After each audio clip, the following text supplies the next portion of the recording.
Sunday evening, Hatters. I'm Allison Tankersley. And I'm Daniela Hankey. Thank you for joining us for WHNN News Hour at 4. A Stetson student competed on the show Jeopardy this past Wednesday. Mari Hanley was one of the 3 contestants on the college championship episode. She came in second place and will be advancing to the semifinals on February 22nd on ABC. Let's take it outside now to weather forecast. Rhiannon Boyer with this week's weather. As we can see, it's still a little bit cloudy here right now, and it's going to stay that way as we move in through the week. There's going to be about a 20% chance of rain every single day. That's still a little low, but just in case, pack your umbrella with you. And then there's a polar jet stream bringing in this drier, warmer air down into Florida, which will hopefully provide some pretty nice weather for you to walk around in your tank tops or whatever else. The highs are going to be in the upper 70s, mid 80s as we progress on through the week.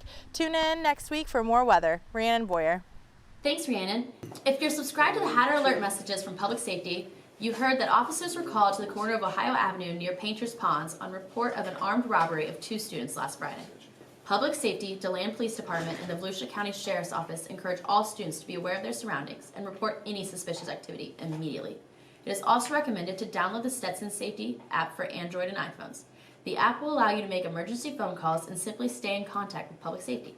It is free of charge, and you can always reach Public Safety by phone anytime at 386-822-7300. Seniors have officially just 81 days until graduation. Make sure to order your cap and gown by March 22nd. Once ordered, your cap and gown will be delivered to the campus bookstore on April 17th. Congratulations to the class of 2017. It has been just over 5 months since Hurricane Matthew hit Florida's East Coast. WHNN's Samantha Zarek has an exclusive update on the aftermath of Hurricane Matthew. Samantha? Walking down Flagler Beach 4 months ago, this coastline was nearly unrecognizable. While most repairs have been complete, reminders of Hurricane Matthew's impact, like this road debris, are still visible throughout the community.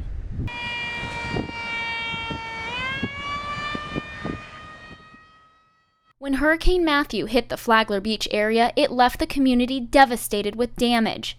David Kopelka is a snowbird from Ohio who comes down to the area every year with his wife. He describes what he saw after arriving at his Florida home in Matthew's immediate aftermath. I felt very sad for the community because hundreds and hundreds of roofs were torn off. So many store signs were gone, obliterated. Virtually 8 or 9 out of 10 walkways to the beach didn't exist anymore. They were all washed out, as well as the dunes. Billions of pounds of sand and vegetation that used to be the dunes don't exist anymore. They got washed out to sea. Despite the immense amount of damage, Kopelka says that he is amazed by the speedy cleanup and relief efforts led by local authorities. I was blown away by Flagler Beach, how quick that community responded to getting A1A back and going. I couldn't believe how quickly they were able to turn that back into a street again. It was amazing. Also impressed with the efforts of authorities is Mary Costa, who says she appreciated their regular communication with local residents. The community effort, they were good. They're really good. They kept on communicating on the radio. They keep on telling us what to do. Costa also recognizes the support of her neighbors in the immediate aftermath. We all helped each other. Of course, the next day we all helped clean up. And I do some cooking on the grill for my neighbors. And for those who may still be dealing with personal damages, Kopelka offers some words of neighborly encouragement. Hang in there, things will get back to normal soon. Samantha, coming up after the break, cultural credit opportunities and a special sporting event. Stay with us.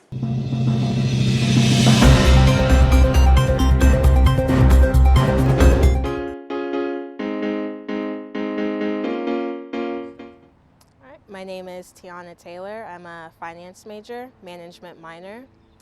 I'm from Claremont, Florida, and I chose Stetson because of the location and the campus. It's really beautiful and it's really small.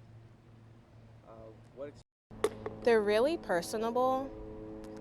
If you have any questions, you can always ask them. They always give you chances to email them, go to their office hours. They really want to see you succeed. They'll never try to fail you on purpose, and they're always there with open arms and open ears. I think cultural credits are great. It gives students an opportunity to hear about things that are going on in the world, and also learn something they've never even thought about learning before. I like that Stetson makes it a requirement to graduate because you need to go to 24, and I think that's great because, you know, as a freshman, I didn't know anything about, like, I'll give you an example. I did one on, like, Islam before, and I thought that was pretty cool. I do like the cultural credits a lot.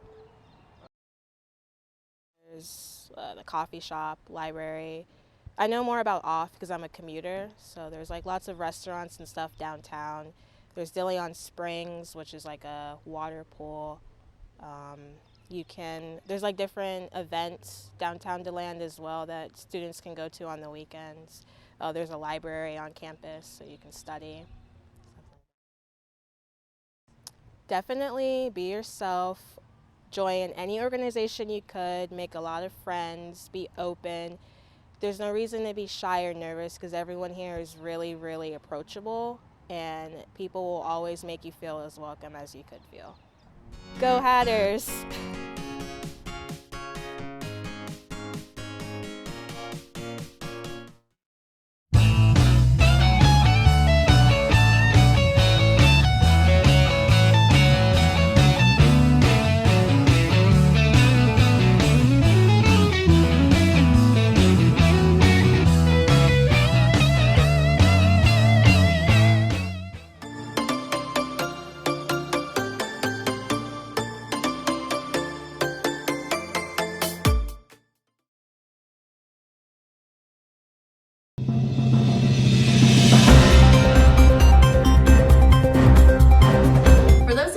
Cultural credits, psychology professor Dr. Camille King will lead a discussion on the effects of the common party drugs including ecstasy, ketamine, marijuana, and cocaine. The event will be held tomorrow in Flagler Room 334 from 4 to 5 p.m. Be sure to check out the Stetson calendar events online at stetson.edu/program/calendar for all upcoming cultural credit events. Breast cancer affects thousands of people every day. The Stetson softball team will be having a pink out game on February 26th in support of breast cancer awareness and research. The game will be at Patricia Wilson Stadium. Come out and wear some pink. For those of you who are watching and wondering what it's like to help make our show possible, here's how you can find out. Hatter Network's WHNN is now accepting applications for all on-air and behind-the-scenes positions for this semester as well as the coming school year. If you're interested in camera operation, video editing, anchoring, reporting, social media, marketing, and more, we have positions for you. If interested, please contact Samantha Zarek at SZAREK@stetson.edu for more information. Now we will kick it on over to Aubriana and DJ for your WHNN sports highlights. Thanks, guys. On Saturday, February 11th, the women's basketball team won against Lipscomb, defeating them by a score of 66-60. Stetson trailed 53-50 with 6 minutes and 36 seconds to play before going on a 9-0 run that gave them a lead they would not relinquish. Brianki Saunders had 22 points and 2 steals, Sarah Sager had 11 points, 9 rebounds, 6 blocks, and 2 steals, and Brianna Bay had 10 points and 6 rebounds. This win allowed Stetson to clinch home court advantage for the ASUN quarterfinal round, this being the Hatters' 9th straight win and also their 7th straight season with 20 wins. Women's basketball is now 20-5 and 9-1 in the ASUN conference. Also on Saturday, the 11th, both men and women's tennis teams had losses, the women losing 7-0 against USF and the men's losing 6-1 against FAU. And in softball, 3-1, Game 1 versus Kansas was a 4-0 loss, held 4 hits, catcher Blake Cruz 2 for 2 with a walk, right fielder Maggie Fritz 1 for 3, and center fielder Jazz Vasquez 1 for 3. Game 2 versus Akron, 10-6 win. Stetson trailed 6-4 before scoring 6 runs in the top of the 5th.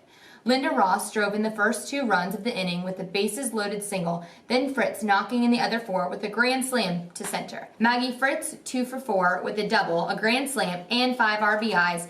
Second baseman Jesse Tenbrook 1 for 3 with 2 walks, 2 stolen bases, and an RBI.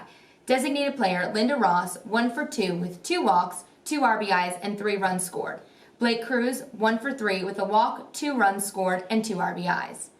And on Sunday, February 12th, softball now, 4-1 with an 8-0 win over Savannah State. Tori Perkins threw a 3-hit shutout, needing only 54 pitches to do so. Jesse Tenbrook entered the day with 99 career stolen bases, just 3 short of Stetson record 102. Tenbrook notched her 100th steal in the bottom of the first inning, then tied and broke the all-time record with the back-to-back steals of the second and third in the bottom of the fourth. So have you guys seen that my role model Bill Nye is coming back with a new show on Netflix? I did. Yeah. So is Magic School Bus. If you guys don't know good TV, this week we're going to have the hometowns on The Bachelor, and I'm so excited to be Corinne's nanny. What? She's Corinne, are we talking about The Bachelor? Oh my gosh. It's real news, guys. Who's gonna win? I think don't know, but I'm Corinne is just gonna excited win. to meet her nanny. I think the nanny's gonna win. He's gonna meet her and fall in love. It's gonna be like a whole twist. What about the new Bachelorette that they just announced? They announced a new Bachelorette. Yeah. She is the last. It's Rachel. Rachel. Yeah. She's the first ever of. No, I like the little Russian girl. Well, I guess we'll have to tune in on Monday to find out about the dates and also tune in on Netflix. And by the way, that is Sam, our executive producer, and have a great week.